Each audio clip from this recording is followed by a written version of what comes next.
Are you by your piano My on the piano, other side? it's right there. Do you want me to be by it? No, it's okay. It's all right. Don't Right move. there. It's like two, like a maybe an arm's length apart. Okay. Next time. Okay, we are live. We are live. Good morning, everybody. Good morning. That's right. Happy New Year. Happy New Year to everyone. Welcome to the New Year's edition of Songs of Psalms. We are here. We are grateful we made it through entire year, the year after the pandemic, even though I feel like we're still in a pandemic, but we have made it through. 2021 has been an interesting year and we are here. So thank God that we are here. How are you, Boz? How are you? Oh my gosh. Happy New Year. Happy pre-New Year to everyone. Pre-New Year. Well, yes. Look, man, sometimes it doesn't matter how you're doing. It's just that you wake up and you have the gift of life. So you could always continue. So I guess in that case, I'm very good. I'm very thankful. I may not be good, but I'm thankful. I mean, it's been an interesting year. It's been a very interesting year with, trying to go back to normal life, but we will never be back.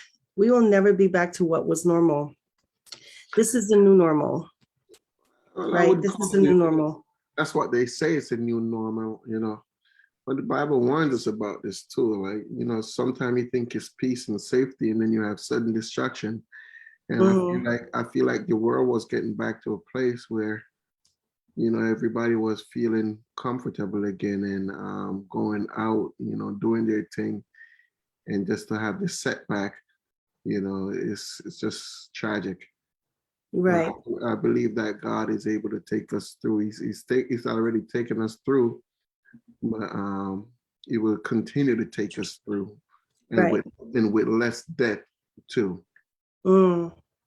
Yeah, definitely.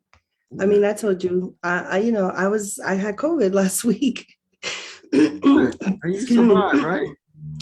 Yes, here I am. You wouldn't know I had COVID. You would not know it. Here I am, but I'm just sharing this out on our media platforms here. But yeah, God has protected many people, and we're just so grateful for His faithfulness, even through this whole pandemic and everything that we've experienced as a people, as a nation, as a global world. We are still here.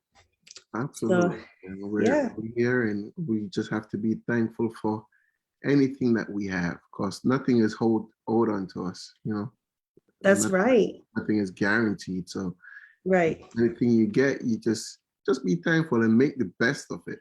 That's all we gotta do. Like the little that we have or whatever we get, just make the best use of it, no matter what. So that should be our thing. That's yes. So I'm grateful for many things. I felt like the Lord told me a couple weeks ago that I should, for me, this was a message for me. It's not for everybody, but He said to me, for me to end the year well. That's right. And I know what that meant. I know what that meant for me. And He told me to end the year well. And so this morning when I woke up, I said, God, I made it. Thank you for helping me make it to December 31st. So now what's next? Good morning, Vicky. Vicky is with us. That's my girlfriend. Hey, Vicky, how are you doing? How are you, girl? Thank you for being with us. This is Boz. Vicky doesn't know Boz, but Vicky, you'll get to know Boz because he's my ride or die. We're always, me and his family, we're always together. So. So that was what God had for me. He said to me to end the year well. Was there any specific instructions that you felt like God gave you for this year, Boz? For this year or for the years to come? Just for this year. But if He gave you for the years to come, then talk about that. What I've gotten is not everyone is meant to be on my journey. And sometimes the things that God call you to do, sometimes it's going to be a lonely road, and you're going to be trying to look to your left and your right because you're human, and that's the natural thing to do, because we depend on each other. But there are times when God call you specifically to go on certain journeys, and not a lot of people could go there with you. So I'm learning more to depend more on God to take me on the journey that He has to take me on, and kind of leave people out of it. Yes, on my journey. Right. You know what I'm saying? So not just leave people alone, but the journey that God is taking me on. Not a lot of people could go on that journey. So, I have to come to my mind and, like, okay, I really gotta let people go to go on this journey that God take me on. It's gonna take me on. And it's gonna be challenging. I'm not gonna say it's hard, because if God is with you in whatever you're doing and whatever you're trying to, or wherever you're trying to go, He will never leave you. So I'm expecting that God will take me through. Only that I have to trust in Him and not trust in my own abilities. Right. Just trust in God fully. Right. So Pastor Charles was with us. He said good morning and Happy New Year to us. Pastor Charles was with us. He was with us yesterday. For those that didn't watch, go back and listen to yesterday's episode. Pastor Charles and I were talking about Psalms 34. So we're jumping a little bit. Today we're supposed to be talking about Psalm 30, but yesterday we were talking about Psalm 34, and Pastor Charles taught on that, and it was really, really good. So if you didn't see it, go back and see that episode. But today we're going to be talking a little bit about Psalm 30. Mm-hmm. You're good with that, Boz? You're ready to talk about that? Look, I'll just let the Lord lead me, man. That's right. He never fails, right? He never fails. So, starting with verse 1, I'm gonna read from NIV. I know you'd like King James. I'm gonna be reading from NIV. And David said, "I will exalt you, Lord, for you lifted me out of the depths and did not let my enemies gloat over me." Gloat over me. I just love the way David would just describe the things of God. Like, he was always in conflict with somebody or something, right? Always. Always in conflict. But, what was to me was key here is you did not let my enemies gloat or triumph over me, and sometimes I think for me, it depends on the kind of relationship you have with the Lord, right? Like, well, I would say it starts with the relationship you have with an earthly father. Many people didn't have an earthly father, and so they feel like they treat God the way their father treated them. So if you feel like your father abandoned you, then you feel like God abandoned you, right? Right. And David didn't have that. He knew that God was with him, right? That God wouldn't let his enemies triumph over him. Always. There's never a time when God would allow your enemies to triumph over you. And there's never a time I believe that will ever happen.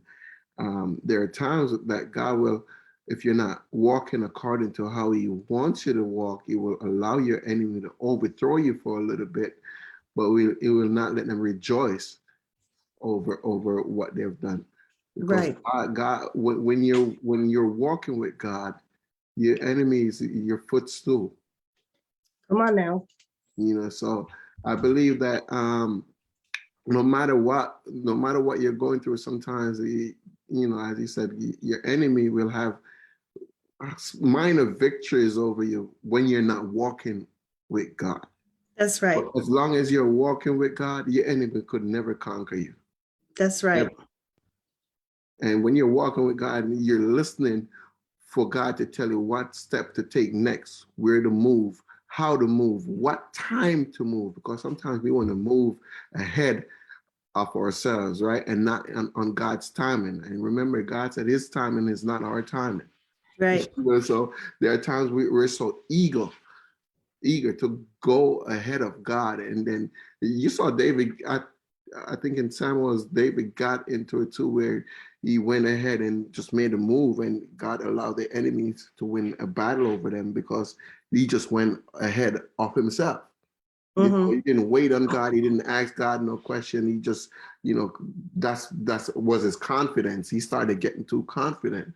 And there are so many times we feel like that God has taken us from the bottom and placed us at a nice place, and now we get so caught up into that, and now we feel like we don't need God anymore. We don't need to contact God for no instructions. We just move on our own pace, our own time, and just doing whatever we want. And that's when God will just kind of slip back and just watch you run yourself into ruins. And it's not God. And sometimes God will allow your enemy to overthrow you. Yeah. To give you a setback, but he will not allow them to rejoice over that setback. He just give them that so you could be reminded that he's the one that take you from where you were before, and he's the one that you need to depend on to take you to the next journey where you need to be on. That's good. That's good. And yeah, I mean, even David, like you said, sometimes he got a little bit ahead, but God will remind us. He'll know how to get us back on track. It's like, okay, you think you can do this? You want to be cocky and be self-dependent. And, sometimes we do get like that. And then we have to cry out to God for help. That's what David did in verse 2. He said, Lord, my God, I called to you for help and you healed me. Yes, God, God will allow us that space. Like, okay, you want to be the man or the woman. Superman. Yeah, go ahead. Go ahead. Just go ahead. I'll be right here when you're ready. Yes, I'll be waiting for you. Yeah. When you go without my instruction and my direction, and you run up into something. Because you called on me when you were flat on your face. Now you're off your face and you're standing up on your two legs. So now you feel like you could walk alone. Right. So go ahead. You're gonna fly. I'm gonna show you that you need me to take you where you need to go. Right. And that's what God often does sometimes. Like just remove himself from us, but he's still there with you. Can you imagine that? He removed himself, but he's still there with you. Yeah. Yeah. Because God is not going to go against your will. Yeah. He gives us a will. He gives us a will to choose. Oh my gosh, a will to choose. That means you're free to choose whatever you want to do. Yeah. Right. You're free to choose, but at the same time, he's not going to deny, right? Like, he's not going to be like, oh, wait, don't wait for me. Like God is not threatened by us being rebellious, because that's basically what it is. Right. Like when you want to be on your own, like for many years, I was on my own. I've been rebellious. God knows that. And he's like, all right, you just go do your thing. Go ahead. 30 years. I mean, it hasn't been that long, Boz, but yeah, maybe a couple years. Yeah. Yes, he's called you to do certain things and you've been running, but it's all right. He will always put people in on your journey just to remind you too of where you should be going or where you need to be going. Yeah. But oftentimes we reject that because we want to be so dependent on our own abilities. Right. And God can't work with us with our own abilities. Tell it. Tell it. We can't. He can't. It's either you're gonna trust in him or to do everything that he can do for you, or you're just gonna depend on your own ability and see how far that will take you. Because I guarantee you, at the end of the day, you'll come right back running to God, and that's what David did. Yeah. He knew he had to come back, right? He knew. Yeah. Yes, and he came back. What he did, crying too. To God. You messed up. So people always cry because they run into so much obstacles. Like, oh God, I can't do this. So now I got to cry out unto you. Yeah. And tears are And language that's the, I understand. So he's always going to respond to your tears. yeah. And I think that's the mercy of God too, right? Like I would be like, that's why I couldn't be God, because I would be like, listen, you wanted to leave, so now you fix it, fix your mess. But that's not the Father. The Father is not like that, because over and over we read in the Bible how many times God would deliver Israel from their enemies. And then they would cry out to God. He would send a deliverer, and he would protect them. And then they would go back to the same thing, back to chasing other gods, chasing false idols. Yes.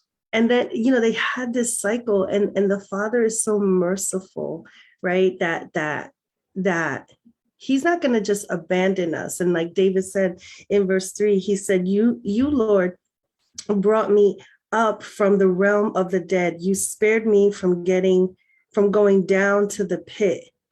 Which, yeah, like, he could have died in his situation, but God had the mercy to just not let him, end his purpose or whatever. But I believe in this season, and as we're moving into 2022, we have to step into a new level of maturity, right? Because we can't be doing this cycle of going back and forth, depending on God, not depending. No, we definitely can't go. You know what? It's just human nature, to be honest with you. I think it's just natural human nature. And this is why we're not God. Because if we were God, man, I can't imagine being God and giving a person 20 chances, 50 chances over and over to continually hurt you in the same way that you know that they're going to hurt you. That's good. That's good. You know they're going. You're like, it's like that a person is a thief, but you're going to put something right in their presence, and you know that it's going to come up missing, and you're going to put it right there and say, you know what? Even if they steal it again, I am going to forgive them and move on. Can you imagine that? That is good, Boz. How many times have we stolen from God? Yeah. How many times have we lied to God? We can't lie to him, but we try to lie to him and say, okay, God, if you deliver me from this, or if you do this for me, I will do this for you. And I will not go back there, and I promise that I will not do that. But God knows he can't trust us. Yeah. He can't. And as I said, if I was God, I know a lot, I don't know. And I have certain powers. Maybe I would be so wrathful. I probably would be a wrathful God to see somebody continually doing something to hurt me. And I have the powers to put a stop to it and just say, you know what, I'm going to forgive them and give them another chance. You see how many chances David got? Yeah. And the reason, and David got so many chances that that people are using it today, reading his books today and learning from it. So most of the people that God uses in the Bible had some form of faults to them. And I love that about the Bible, because it shows you that God could take the worst of the worst and use them for his glory. Yeah. Yeah. Pastor Charles says, people always try to make deals with the Lord. Oh, yeah. Don't we? All the time. Why? Why are we like that? Why are we like that? We're just thinking of that moment. You want to be rescued that moment, and then you just go back and it's like being caught by the cops. You've been committing crime you've been robbing a store for a good while, right? And you never get caught. And now the cops finally caught upon to you, right? And you try to make a plea deal, right? Because you get caught. Not because you're really sorry about stealing, because you've been stealing 20, 30 times already. You've stolen from that store.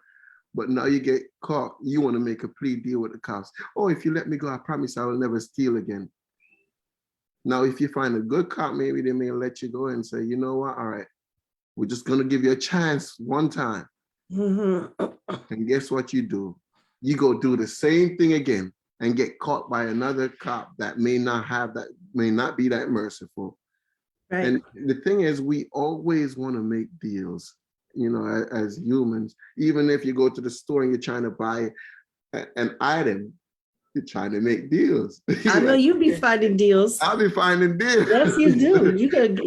You and Pastor Charles, you could be finding deals. And it's all right. And nothing is wrong with negotiating and trying to find deals. But there are times when, certain things you just can't deal. Right. And sometimes we try to make too many deals with God, and knowing that is giving us everything that we need. Right. We continually failing. Yeah. It's just us. Yeah. Yeah. That's good. I do think that, like we were saying before, we need to do better, right? As a people, we need to do better. And I believe the Lord wants us to step into a level of maturity where we're not going back and forth in these cycles where, we serve God for a little bit, we obey him, but then we kind of fall off the wagon and go back. And, I believe that God is raising up in this hour, he's raising up a mature people that are going to stand, right? We're going to stand. Right. We're not going to have to go back and cry to God for mercy constantly, right? Because that's immaturity, right? That's an immaturity. Yes. God is going to start using consistent people. Yeah. People are consistent, like not doing things only because they want to get something from it, but just being faithful and consistent with the purpose that God has called them to be. Yeah. And for so long, I think God has been dealing with inconsistencies, where people, right, either they do something for the moment, and then the moment they get what they want, they move on. Mm-hmm. Like, okay, I'm done. Okay, God, I already got that. I'm good. Yeah. God is gonna start using people who are consistent. Yeah. Finding some people who are willing to stay on that battlefield and just do the things that he required of us to do. Right. Yeah. This week I was listening to this pastor teach. He was teaching on some things, and he said something that was very, very unique. Okay, wait. Vicky is saying, this is the second time within 24 hours I hear the word maturity. Maria, I believe he is raising up a mature people. Yes. And Pastor Charles says Ephesians 4 people. Yes, Pastor Charles was praying on that the other day in a prayer call on Ephesians 4. So yes, I was saying that I was listening to this pastor talk the other day, and he was talking about faithfulness, right? Being faithful to God and being faithful in your purpose, even though you don't see results. And so he said Noah was, if you categorize Noah was the world's worst preacher, because he preached for 150 years, right? He was building this ark, and not one person from outside got saved, not one. He was able to save his family, but all of that ark was made big enough to fit many, many people. As many as wanted to be saved could have been saved, but not one of those people got saved. But for 150 years, he preached to them, and not one of them got saved. And so if you look at it in today's standards, Noah was a failure because he didn't get nobody saved. Yet God put his name in Hebrews 11 with the list of all the people that were by faith, that walked by faith. Noah's name was in that because God doesn't qualify success the same way we qualify success. If we say, well, we got a mega church and we got, 50,000 people saved or whatever, we consider that success. But God didn't consider that success. He considered Noah's faithfulness to still build an ark for 150 years, right? He spent all that time. Not all of those people came on board, but yet Noah did what he was supposed to do. He saved his family, and that was a qualification of faithfulness and success. Oh, So yeah. I thought that was so powerful. Oh, it is really powerful, really powerful. Because Noah, I just said, no one got saved during Noah time except for, he saved the animals. But the thing is, the key in that story though is that Noah was hearing from God, and he never departed from the instructions that God gave to him. That's it. And that's what like we need to do. And David know that when God instructed him to do things, that he will never go wrong. So Right. even though he messes up, he always come back to God and say, God, you know what? I mess up. And you know that God is always going to give you the right instruction on what to do next. And that was the thing with Noah. Noah stayed faithful to what God was telling him, despite the people that were around him complaining that, okay, you're crazy and you're that. It's all right to look crazy, but if you're following God and you look crazy following God, the end result is the people that were calling you crazy are not going to look crazy. Ooh, come on. That is good, boss. Yeah, because you followed God's instruction, and God will never let his word go void. If he tells you that he's going to do something in you and through you, expect him to do it. Not on your timing, because maybe your time may be, okay, 2, 3, 4, 5 years, and we want to see results. Like God is a microwave. I call this era, this generation, the microwave generation. They expect things to be done in 2 minutes. Like you start doing a song, or whatever you started doing, you just want to see results right away. Mm-hmm. But what if your results is not going to come in 99 years? Like, what's his name? Abraham. Yeah, right. Was it Abraham? It was. Who Yeah. the kid that What? Abraham, right? Well, he was, Abraham. yeah. Sarah and Abraham, right? Yeah. So I'm just saying, God timing is definitely not our timing. Mm-hmm. And oftentimes we just want to see results right away, and God is not going to work on your timing. But if you stay faithful and consistency, because Noah could have also stopped building an ark. Right. But He could have fallen to the pressure of people making fun of him. Under pressure, and he wasn't seeing any rain. So I'm like, no, you know what, God, this is a waste of my time. Let me go find something else to do. But the fact that he was faithful and consistent, that's what caused him to be saved. God, the people that looked at him crazy was the crazy ones, because he was looking like, okay, I told y'all, but y'all just didn't believe me. Right.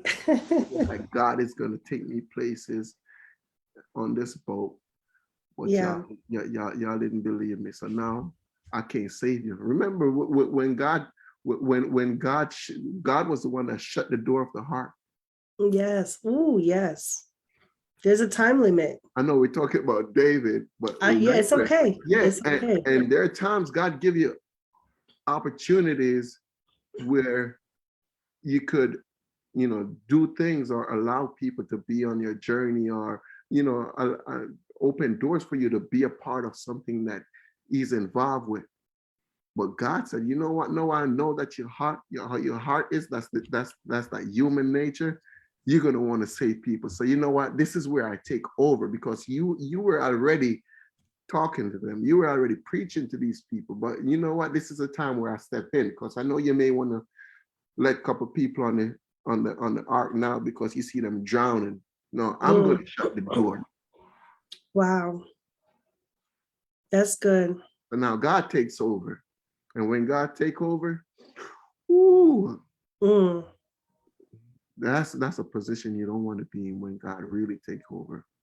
Yeah. That's when people say God is a God of mercy, but remember, God is not always a God of mercy. He's just. Yeah, He's just. he could have mercy when on the ark, but he did not. Right. When he always had mercy on David, no matter how many times he messes up, God always had mercy on him. Always. Right. Yep. Which is good because we need that example, right? We need to know, but we can't take advantage of it. We take too much advantage of that, though. Yeah. We do. Yeah. Yep. Yeah.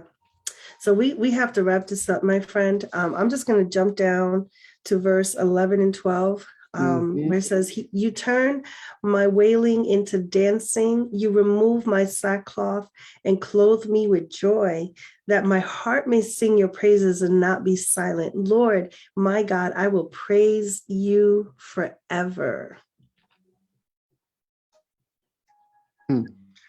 That's what he's saying because of maybe what he was going through. But did he really praise God forever? So think about it.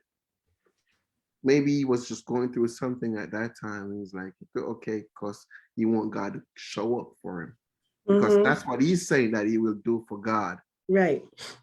But how many times have he probably failed God in other ways compared to that? He probably have. Yeah. Yeah. You probably have. Because I'm sure if you read more Psalms, you're going to see where David failed God. Yeah. Yeah. Yeah. And he always say, God have mercy, mercy, mercy, mercy, mercy. You know, so God knows our heart. He knows what we speak, and he knows our intentions behind what we speak. Right. And there are times our intentions may be good because of the position that we're in. But the moment we get complacent, it seems like we suddenly have spiritual amnesia where we forgot that we had a conversation with God, promising that we won't do certain things. Yeah. Yeah. But as you can see, God had always delivered David once again. And God, I will praise you forever. When you take me out of this, God, I promise you I will not go back. How many times? How many times? One of my problems, Maria, which I really notice in my life is traffic. I really tend to have, I tend to be very impatient on the road sometimes, right? Especially when I see people just driving and like there's no one in front of them and they're driving so slow. I tend to be impatient. And I ask God to deliver me from that, you know. And there are times when I felt like I'm being delivered from it, because there are times I get really agitated and, you know. Not you, boss. And you. I do. And there are times I promise God, I say, God, you know what? I'm not going to do this again. And you know what? Every time I do that, I get tested. And there are times I see like maybe even a young person just drive right in front of me. Like just cut me off. And I have to remind myself that, you know what, you want God, you ask God to help you work on this, to deliver you from this. And he puts something right in your way to see how you're gonna react to it. And you fall right into it. You go right back to your situation. So there are times we ask God for things to deliver us from things, but are we really ready? Yeah. What we're asking God for? Yeah. Yeah. That's it. Are we ready? Do we really mean what we say? Right. Say what we mean. And there are a lot of times we don't mean what we say. But that's the mercy of God, though. Thank God he's not like us.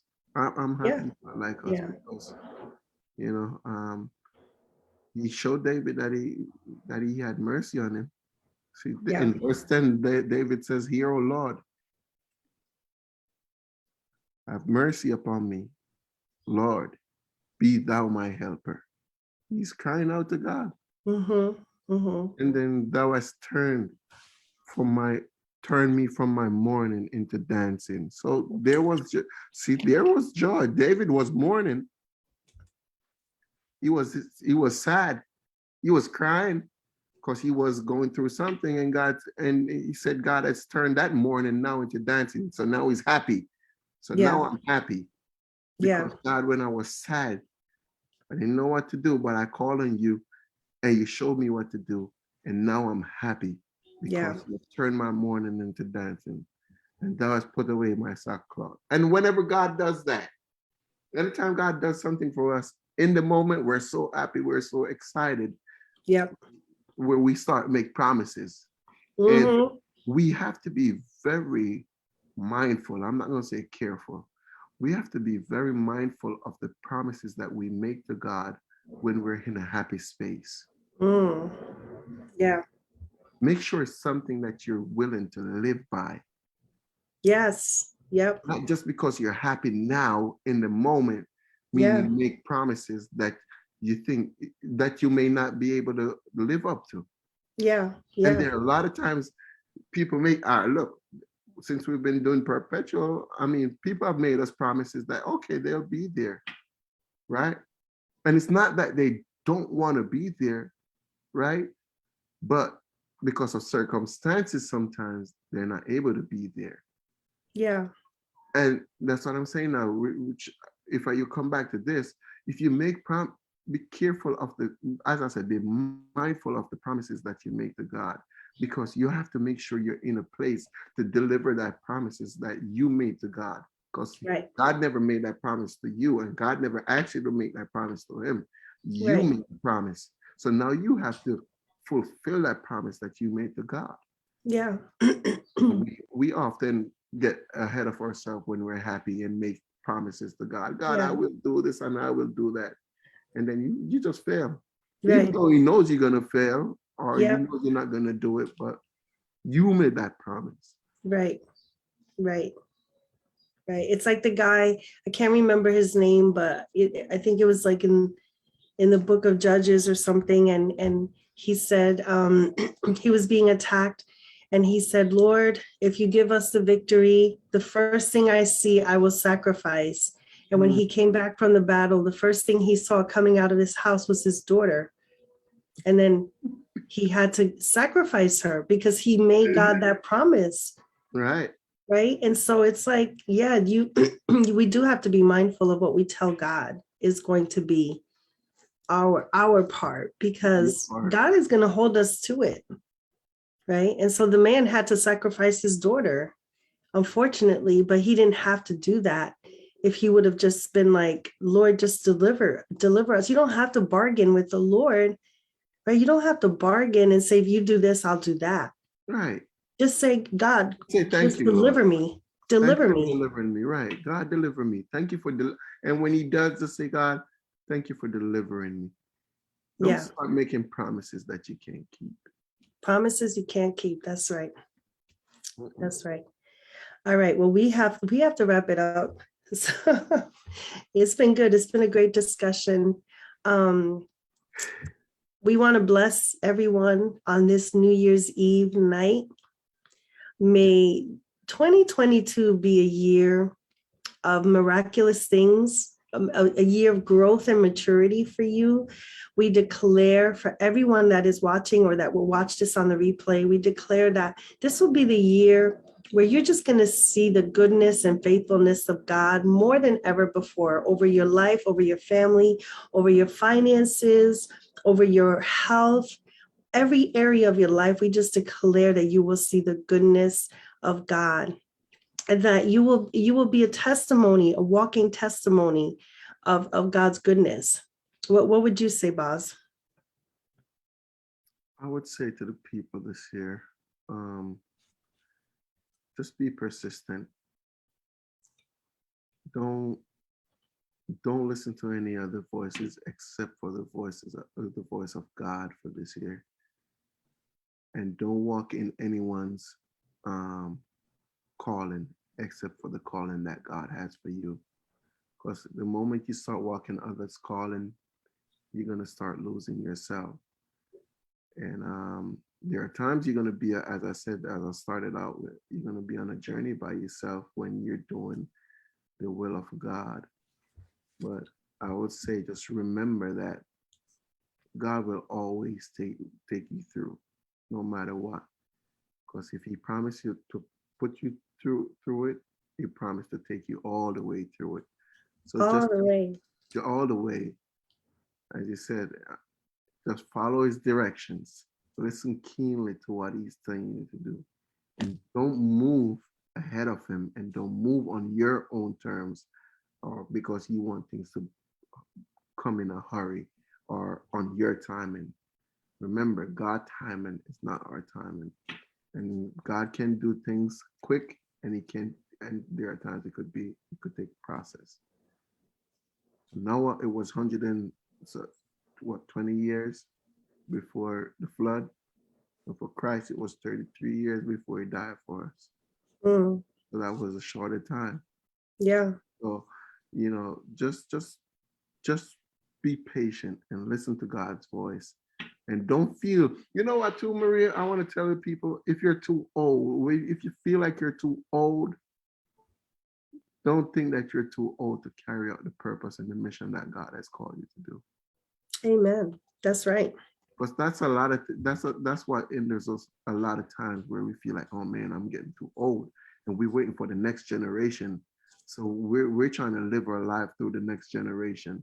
We're supposed to empower the next generation, but there's still a calling that God has placed on our lives, where we need to fulfill that before we leave this earth. So don't feel like you're too old. Amen. Carry on the purpose that God has called you to. Yes. And that's it. Amen. Amen. We dropped the mic on that one. We dropped the mic. So bless everyone. For those that follow us under Perpetual Worship, we will be coming back to you live in January 2022. So be on the lookout for that. Yes. We're expecting big things for 2022. 2022, that's right. We'll have some new songs for you guys. And yeah. So yes. happy. Right. What? Go ahead. We're going to be putting out a lot of our songs for 2022. Yes. That's we right. do have a lot of songs, so we're going to start putting them out to the airwaves. So that's right. in the agenda. Yeah. Happy New Year to everyone, man. Happy New Year. No, don't go crazy drinking, y'all. Just do it wisely. Do it wisely. They could drink. Just drink water and juice. Right. Then God don't got to clean up anything the next morning. No mess for you. And then you don't have to go to God to forgive you for killing somebody on the highway because Jesus. Oh Lord. No, Lord. Promises that you're not going to drink again. Yeah. Let's be careful. God bless you, Vicky. Vicky says thank you for this morning. Thank you for watching with us. Oh, Vicky, it's a pleasure. Yes. Thank you for watching. I always like being here. All right, guys. Blessings to you all. And God willing, we will see you next week on Songs of Psalms. Ciao, ciao to everybody. Blessings. Happy New Year. Happy New Year.